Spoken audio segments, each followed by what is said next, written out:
ترتاح القلوب وتنزاح المتاعب والكروب وتنزل رحمة الغفار غيثا به تمحى المعاصي والذنوب وتنفتح البصائر بعد غين فتنكشف الغياهب والغيوب وينسى ظلم من ظلموا وتشفى جراح في الفؤاد لها ندوب. بسم الله الرحمن الرحيم، الحمد لله والصلاة والسلام على رسول الله.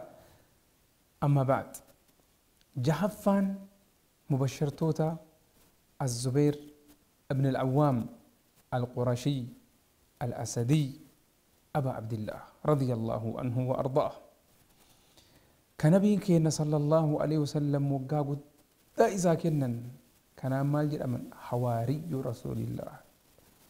الله أكبر الله أكبر. لا بكي ربين كينا يو إيمان كينا ججبت إيسا دركاقود داقي بكي ربي تنما قولالا مال أني النبي صلى الله عليه وسلم لكل نبي حواري، وحواري الزبير بن العوام رضي الله عنه وأرضاه. نبيون هند إسانيتو حواريو تقبن حوارين كي الزبير بن العوام جنا رضي الله عنه وأرضاه. إسان أغرتي إسلام ما ددفني كي سينن كي ساتوكو akka jedhamutti umriin isaa waggaa 12 yookaan ammoo waggaa 8 riwaayaa biraatiin jechuun wayita islaama seenu. haala kanaan sahaabiyyi keenya kun Zubeer agartee jajjaba ture. haati isaa intala abbeeraa rasuula keenyaati sallallahu yookaan ammoo adaadaa rasuula keenyaati sallallahu alaihi wasallam. inni kun jagna ture. maal jedhan الشعبي رضي الله رحمه الله صحابة نبي كنا صلى الله عليه وسلم دبشني أول أرجيجر جدا إسان هند إساني مال جدا علي عثمان طلحة في زبير والرجنة جدا أكنت من جتوان نما أكن رضي الله عنه وأرضاه. أكنك أبن صحابان كنا رضي الله عنه وأرضاه. نبي كنا صلى الله عليه وسلم أجرتي قدسني إسان قدسا ججب إسانيس أكسمت الرتد لجنجتشو رضي الله عنه وأرضاه.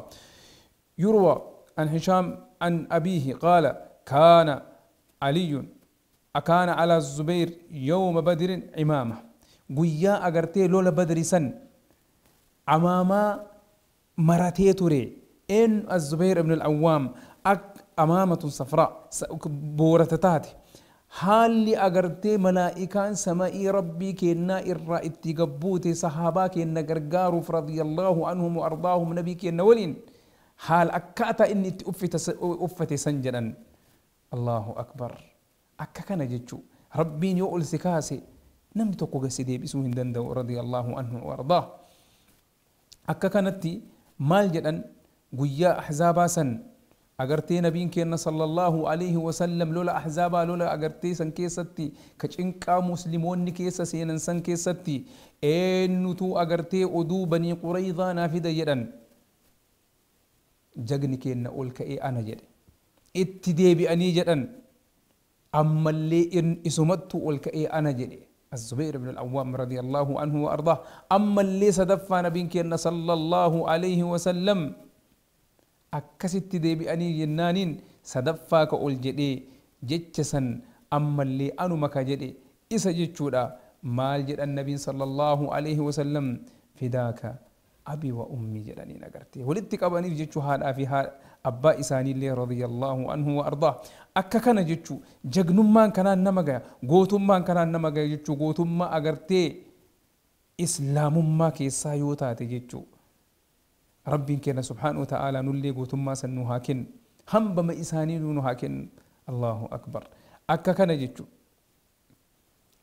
الزبير بن العوام أغرتي لولا أغرتي يرمو كيستيس نما أغرتي قودة فرأتي ما جد علم إساني عروة بن الزبير رضي الله عنه وأرضاه أو رحمه الله ما جد أباكي Zubeer dhahaa inni qaama isaa keessa jiru harka kiyya seensisaa ture jedhe.